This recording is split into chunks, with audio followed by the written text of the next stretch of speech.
Do you remember this? The device for obtaining intimate contact with, engaging, or clamping bodies of any shape? Yes, you do. But do you know about this? No, you don't. This is the chair that uses the application of the same design of the fractal vise for your buttocks to scoop it, to caress it, to sensualize it into place so that each butt cheek can conform to the seat and the seat itself can conform to each butt cheek. A possible genius application by this inventor. Was this ever made? No. Are we going to make it? Yes. Now, in the patent, they describe very slowly the little details. Am I a real boy? They describe very lightly the kind of design and shape and functionality, but mainly they just call me a human equivalent of a Pontiac Aztec, which isn't wrong, but this doesn't really help very much. So we've developed this. Well, more this, really.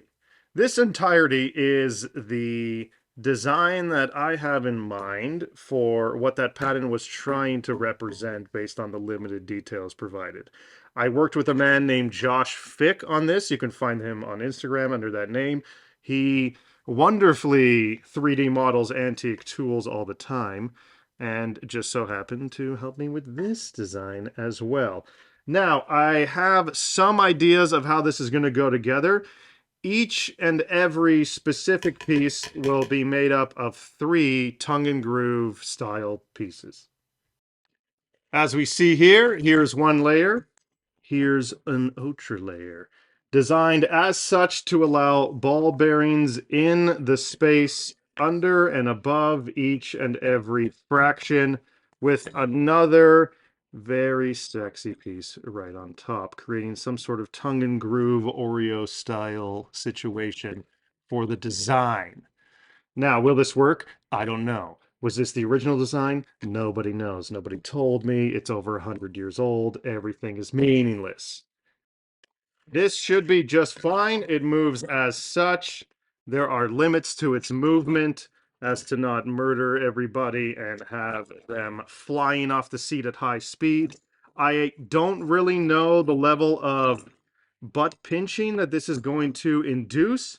It might be the greatest vasectomy chair ever designed. Nobody knows.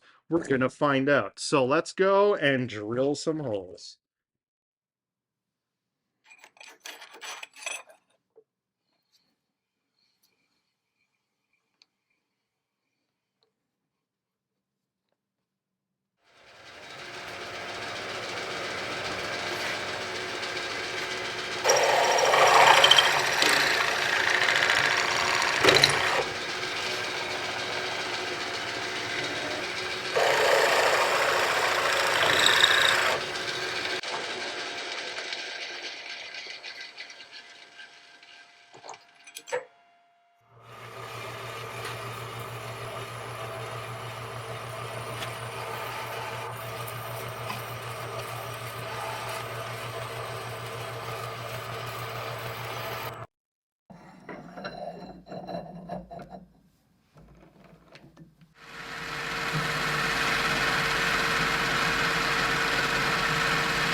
Okay, after threading one side, I've decided that this line is 19 inches from the other end, and that's going to be the width of the seat for whatever reason I decided.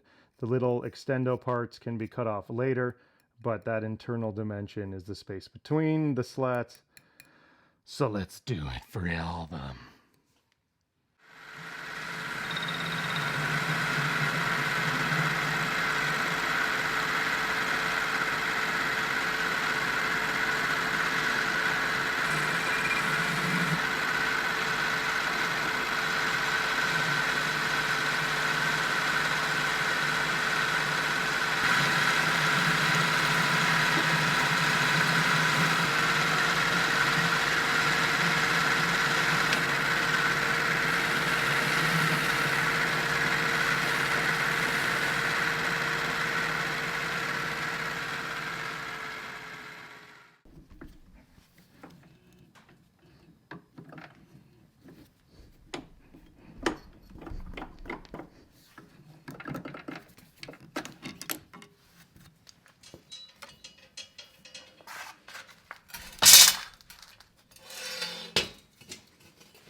Okay, initial testing.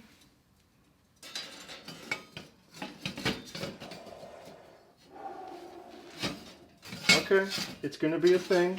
We're going to do something here together. Something will be made, and it's going to be glorious. Oh, no! All right, let's fix that. Okay, let's try this again here. I turned these little plugs just to keep these pieces together, and I kind of glue them in. The ball bearings go like such in this groove. Okay, now the laser cutter unfortunately warped a number of these, so we're going to have to just deal with that. But, ooh. Oh. Ooh. Okay, that moves very easily for one. This might be too movie. Basically, I'm saying it might be too good. Obviously, that was not an outcome I was expecting. Oh, yeah. Okay, so this might just work. Okay, these are done, but I've encountered a potential problem. So if these move, which they do, like this, okay, which they will. This bigger one moves also, but these things are weighing it down. You know, this also moves. Okay, the concern is the potential pinch points and how I will fasten these. I was going to countersink these in, but I'm not sure if that's the right way to go, because I kind of want the entire fractally mechanism to be shown. So I'm thinking that I remove this outer plate like so, exactly like that. Oh my god. Oh my god. Okay, so if I remove that outer one, that kind of gives me more visuals on the mechanism. And the reason it was there is just for support so it doesn't kind of flop open, but potentially there's enough cross members here to make this nice and rigid. We'll find out. If it doesn't work, then I'll have to go back to the original plan with this, but I don't know. Who knows? Nobody knows.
Okay, everything is machined, but I've made a grave error. All of these pieces are supposed to be tongue and groove, but the top ones are groove and groove, which obviously is not a good idea. So I might switch to pin bearings or roller bearings in here so that they can actually grip the top piece and stop it from doing this, because I'm done.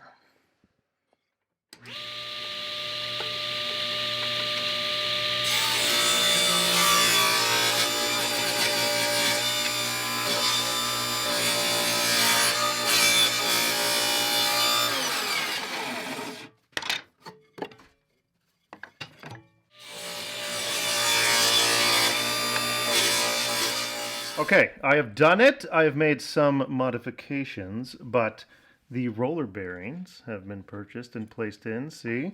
Now the groove and groove cannot degroovify itself, which is fantastic. So that is sorted.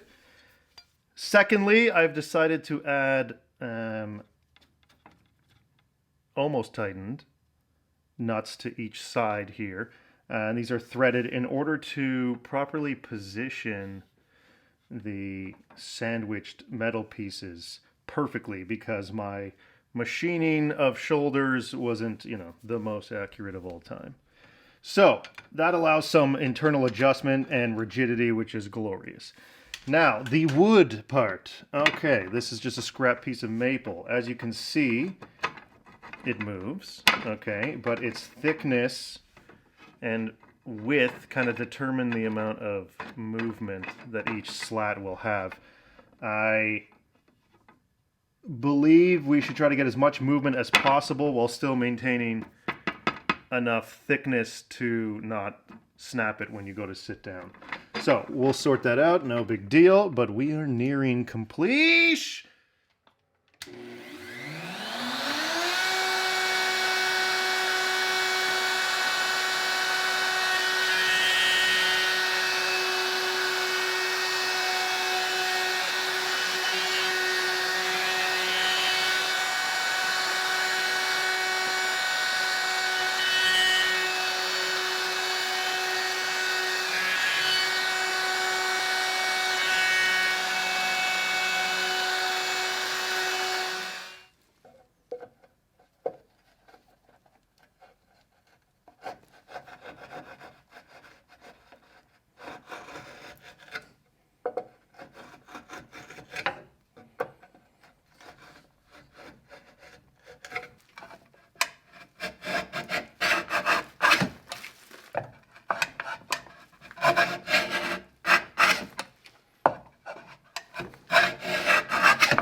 So this is cherry wood because it's a chair.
Just kidding, it doesn't pinch any butts so far.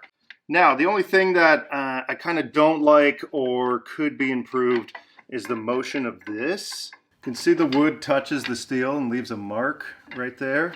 Over time that might wear away.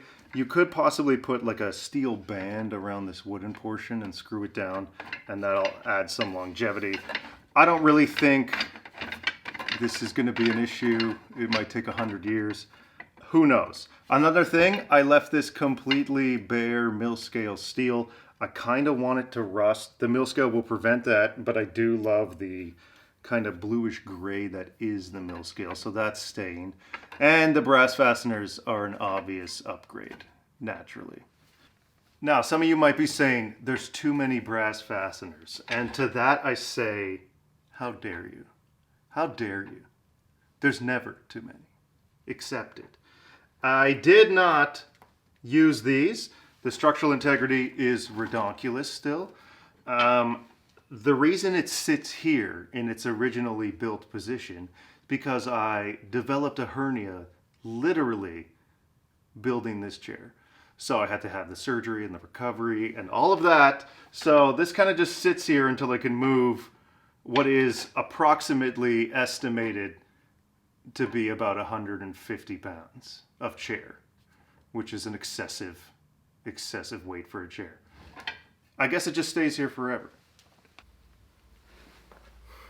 And the final question you want answered, is it comfortable? Meh. It's just a meh. It's kind of comfortable. The slats are obviously hard and potentially too far apart sometimes to make it extremely comfortable, but what I do notice is that if I extend the fractaliness beyond its actual limits, i.e. I remove the actual stops here, it's more comfortable, but the potential for pinching is, as you can see, very, very high. So those limits are still there within the design, but I feel like I want to remove them to make it dangerous and more comfortable. Anyways, other than that, not a bad design, seen worse, and I guess I'll see you in the next one.